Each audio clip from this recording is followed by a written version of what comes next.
am the Whistler, and I know many things, for I walk by night. I know many strange tales, hidden in the hearts of men and women who have stepped into the shadows. Yes, I know the nameless terrors of which they dare not speak. And now, the Whistler's strange story, Fading Star.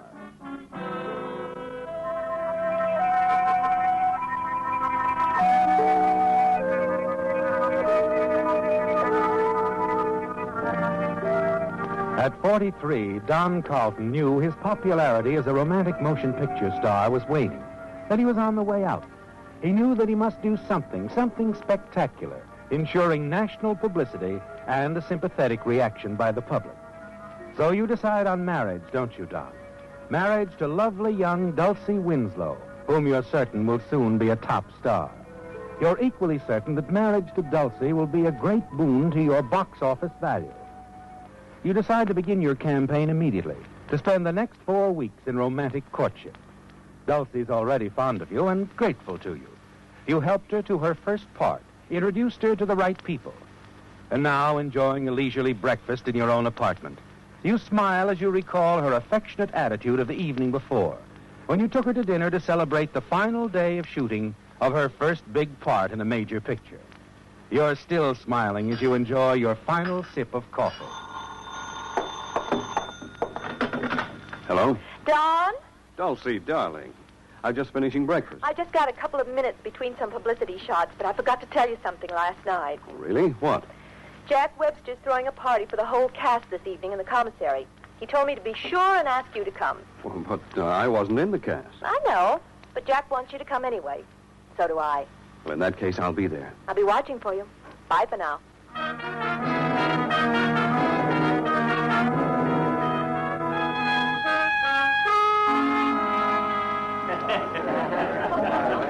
Well, it's quite a party. Everyone's saying you stole the picture. No, I wish I had. Who's the guitar-playing cowboy? Wally Varden. He sings the title song in the picture. Easy on the eyes, isn't he? Yes, he is. He's got a nice voice. I have an idea this picture will be a big break for him. Really? Mm-hmm. Come on. I'll make him sing for you. Oh, no, Dulcie, please. I'll take your word for it. If there's one thing I'm allergic to, it's a cowboy singer. Well, he's a little more than that. Anyway, I want you to hear him. Come on, please. Okay. Wally, I want you to... Well, hello, gorgeous. I was just thinking about you. And I was just talking about you. You've never met Don Carlton, have you? Never have. Seen him often enough, though. How are you, Mr. Carlton? Fine, thank you. Dulcie was just telling me that Sing that number you did in the picture for him. Will you, Wally? Aw, he don't want to hear me sing. Well, then sing it for me. Oh, whatever you say, honey child. For you, I'd do anything. In the West, most men are young men, adventurous, ruthless, and bold. They fight for their fun and live with a gun. Just a few ever live to be old. Some men come west to forget what they've been. Some come to look for gold. A man named Slade shot his way to good pay, but I hear that he's getting old. He's always been smart and quick on the draw, laid lots of bad men out cold. But there'll soon come a day when they'll cart him away, 'cause I hear Jack Slade's getting old. Oh, well, was I right, Don? Yes, I'm afraid you were. He's really quite good. Thanks, Mr. Carlton. Look, Dulcie, this party's nearly over. How about you and me going out in the town and celebrating? Well, I'm sorry, Wally. Don's taking me out. How about tomorrow night, Dulce? I'd love it. It's a date. I'll pick you up about 7. Take it easy, Dad. But there'll soon come a day when they'll cart him away, 'cause I hear Jack Slade's getting old.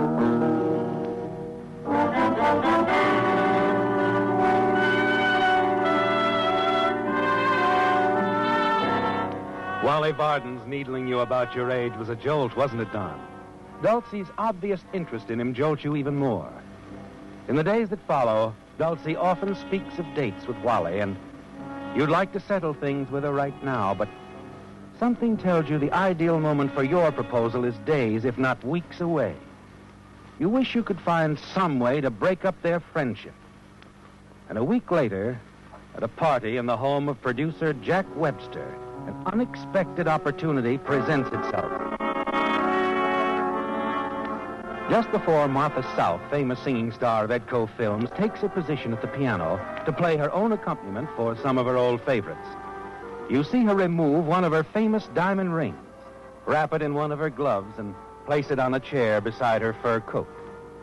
As the 40 or more guests, spellbound by her charm, edge ever closer to the piano, it's a simple matter for you to remove the ring, unobtrusively cross the room to the side of Wally Varden, and drop it into the side pocket of his coat, and then drift quietly into the group. When Martha takes her final bow, things work out exactly as you'd planned. Just wonderful, my dear. Oh, but heavens, my ring! My ring! Huh? What about it, Martha? My ring's gone. Just before I went to the piano, I put it inside my glove.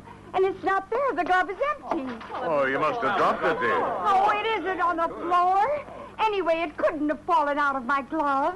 I hate to be nasty, but I'm afraid someone has taken it. Oh, come now, Martha. This could easily be a gag. Oh, now, come on. Whoever has it, speak up.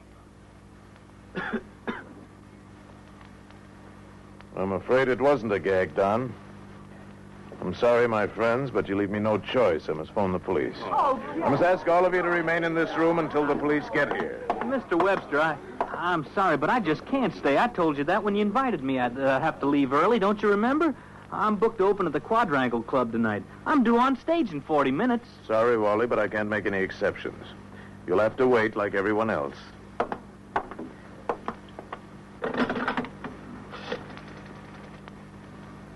Operator, give me the police department, will you, please?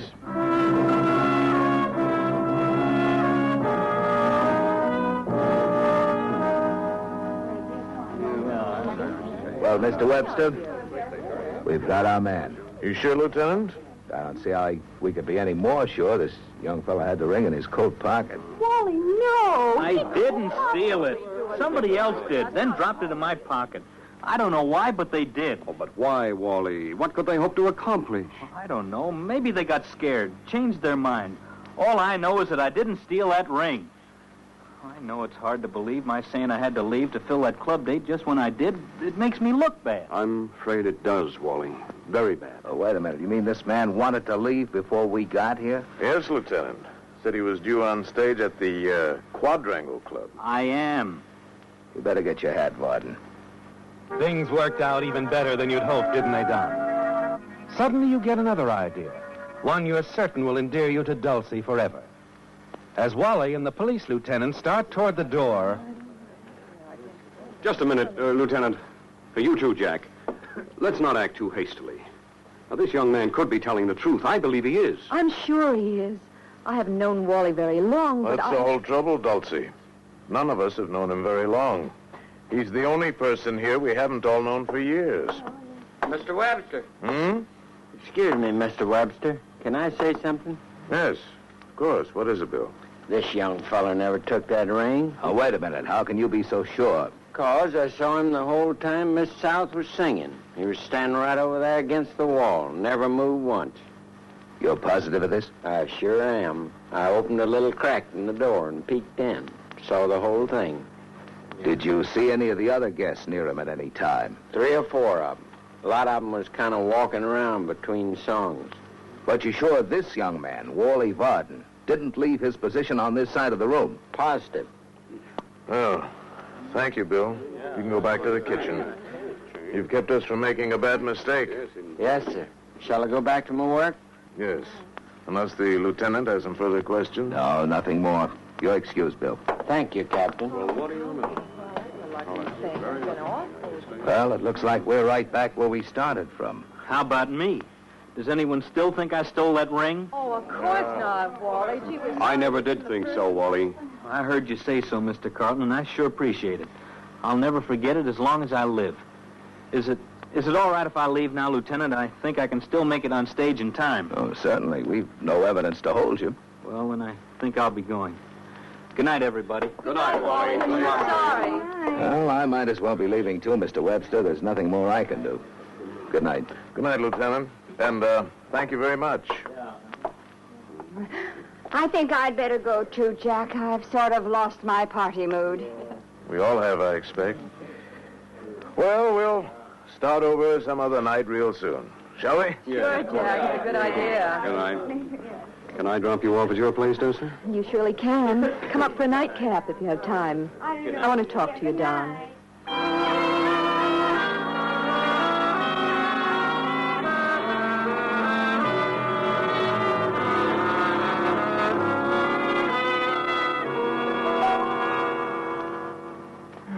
I was proud of you tonight, Don. Oh? What do you mean? The way you stood up for Wally when they found that ring in his pocket. Oh, that. I just wanted to be sure he got a fair deal, that's all. He struck me as a clean-cut young fellow. He is, but... Quite talented, too. As a matter of fact, I'm going to see that he gets a nice break tomorrow. Really? Yes. The young fellow playing the part of the racing driver in Silver Road, the picture I'm doing now, was stricken with appendicitis today. I'm going to ask Jack Webster to replace him with Wally. They'll only have to reshoot a couple of scenes. I've never known anyone quite like you, Don. I'm glad you said that, my dear. Because, well, I've never been in love. You mean you... I mean, I love you, Dulcie. I want you to marry me. But I... Well, you never said anything before. I didn't know. You should have. I've loved you for a long time. You should have told me. Now it's too late. You mean someone else? Yes, Wally Varden? yes. Oh, I'm sorry, Don. I didn't know how you felt. If you told me earlier, even a month ago, you'd have made me the happiest girl in the world. But now Now it's Wally. Tell me, how long have you felt this way? Well, I've liked him all along. But I wasn't sure how I really felt till tonight. Tonight? Mm-hmm. When they found Martha's ring in his pocket. And he said he was innocent and nobody believed him. I knew he was telling the truth. And I loved him. I see. Strange how things work out sometimes, isn't it? Better be running along, I guess. But be sure before you do anything rash. Let this new romance gel a while. Don't rush into things. Huh, baby? Mm-hmm. I won't. Your attempt to frame Wally Varden boomerang, didn't it, Don? And you curse yourself for your stupidity.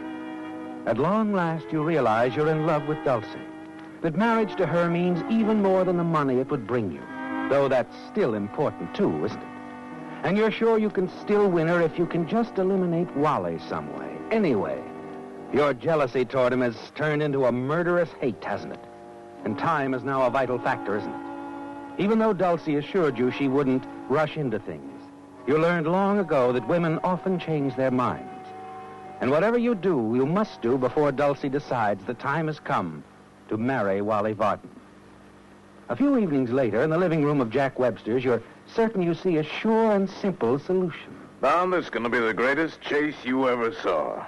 Now, you'll be chasing Wally along that cliff road where we shot those scenes from the big car a couple of years ago. You remember the spot, don't you? Oh, sure. I passed it 100 times since. I know every foot of it. Well, then you won't have any trouble finding it.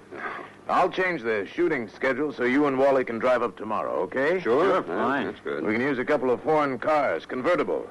Now, that stretch of road's pretty dangerous. It'll be a cinch. I know every turn. Well, you'll have a few hours tomorrow afternoon for some trial runs. That's why I'm sending you up early. Good. We'll be able to run it blindfolded, huh, Wally? If you say so. I'll have the cars checked from A to Z tomorrow morning. Put on special tires and tubes. You and Wally can pick up the cars any time after 11 tomorrow. 11:30 okay with you, Wally? Sure, fine. I'll bring the crew up early next morning. We'll be set to shoot at 9. You'll be there at 8. And use the trailer for a dressing room. 8 it is. Oh, you better stay at that little place we stayed in last time, the Castle Lodge. I might want to get in touch with you.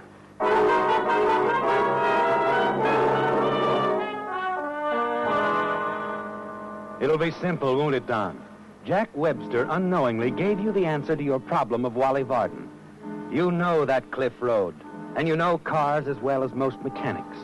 All you'll need is a hacksaw and 5 minutes alone with Wally's car. You know exactly how to do it, don't you? The rod connecting the two front wheels and the steering arm. You'll saw through just enough to be sure it will hold through normal driving, but come apart after one or two curves at high speed. And once Wally loses control of his car, there's only one way he can go, isn't there? The following evening, after hours of driving over the scene of the next day's shooting, you and Wally arrive at Casa Lodge. Yes, sir. Double room? I think we'd better have our own rooms, don't you, Wally? Oh, anything's okay with me. Well, better give us singles, I guess. Right. Now, let's see. How about parking space? There's a private lot in the rear, sir. Mm-hmm. Well, I guess that's safe enough. What about dinner? Well, there's nothing wrong with the Haviland Grotto. About a quarter of a mile north. Nice bar, too. Oh, sure, I remember it. Yeah, it's okay, Wally. Fine. Mm-hmm. After we clean up a little, I'll drive you over. We'll have a couple of drinks before dinner. Celebrate, huh? You're due to go a long way in this business, barring accidents. But accidents happen, don't they, Don? And when you and Wally return to Casa Lodge at a little after 11, the accident you've planned has driven everything else from your mind, hasn't it? After a few minutes of idle chatter and a cigarette in the now deserted lobby, Wally yawns, says good night, and goes to his room. A few minutes later, you return to your own room, where you soon put out your lights and wait nervously in the darkness until nearly 2 a.m. Then you quietly leave your room and use the rear entrance of the lodge. Start towards your car parked right next to Wally. The cat, for a moment, panic seizes you. You stand frozen with fear for several seconds and then return to the rear entrance of the lodge. When minutes of silence finally convince you no one was awakened by the noise, you decide to go through with your plan and walk rapidly to the rear of your car. And just as you're about to lift the lid of the turtle deck... Get away from that car. Well, Wally. Oh, it's you, Don. Yes, what are you doing out here? Well, something woke me up a few minutes ago. I happened to look out the window, saw a guy walking towards the cars, and figured he might be an auto thief. I didn't know it was you. What's wrong? Nothing. Something woke me up, too. I got a crazy hunch somebody was after the cars, so I came out to take a look. Well, I'm going back to the hay. You'd better do the same thing. We only got a couple more hours. No, I'm going to stay up, Wally. I couldn't sleep anyway. All I do is toss around and worry about the cars. Not me. I'm catching some more shut-eye. You know what I think I'll do? Run these hacks around for a few miles. I've got a feeling about them. I think you're nuts, but it's okay with me. Here's the keys to mine. Thanks. I'll see you about 6:30, huh? Yeah, sure.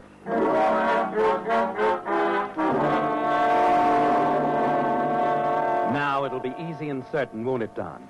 As soon as Wally re-enters the lodge, you take your toolkit and your flashlight from the rear of your car, slide behind the wheel of Wally's, and drive quickly away. A half-mile or so from the lodge, you turn into a quiet side road, and in a matter of minutes, your mission is accomplished.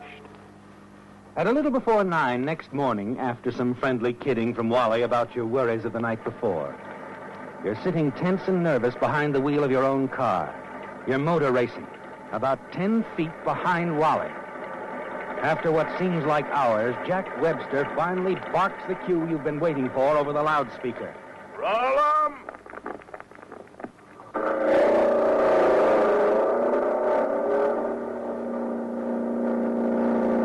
Pick it up! Pick it up!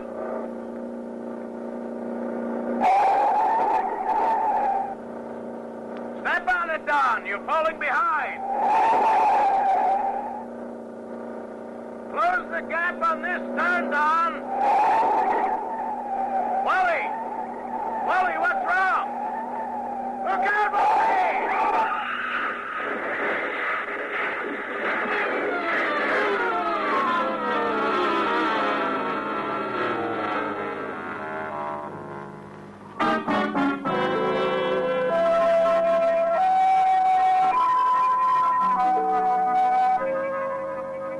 The curious crowd at the base of the cliff, where an unexpected tragedy had ended the filming of an exciting motion picture sequence and the life of a gifted actor, pushed forward to listen as the highway patrolman questioned a more fortunate actor who had miraculously escaped a similar fate. You say your car went out of control, huh? Yeah, officer, just after I made that last turn. I was straightening out the wheel, and all of a sudden I was in a spin. Why I didn't turn over, I'll never know. What I'll never know is how you kept from going over that cliff. Probably the rod connecting the two front wheels and the steering arm. When it breaks, it often causes a spin. Well, I would have it that, I guess, if Don Carlton hadn't sideswiped me when he tried to pass me while I was spinning. He knocked me over against that boulder, but he bounced off my car, and that was it. Greatest guy I ever knew, too. That's too bad, but these things happen, you know. Don't let it get you down, son. Just remember your own good luck. I do, but, well, Don Carlton was such a great guy to me. I'll never forget how he spoke up for me at a party a couple of months ago when everybody else figured I was a thief. He got me my part in this picture. Don helped my wife a lot, too. Your wife? Since when? Since Tuesday, Mr. Webster. You weren't shooting any of my stuff that day, so we drove down to Mexico and tied the knot. We were keeping it a secret, but from now on, I want everybody to know about it. Maybe you've seen my wife on the screen, officer. Her stage name is Dulcie Winslow.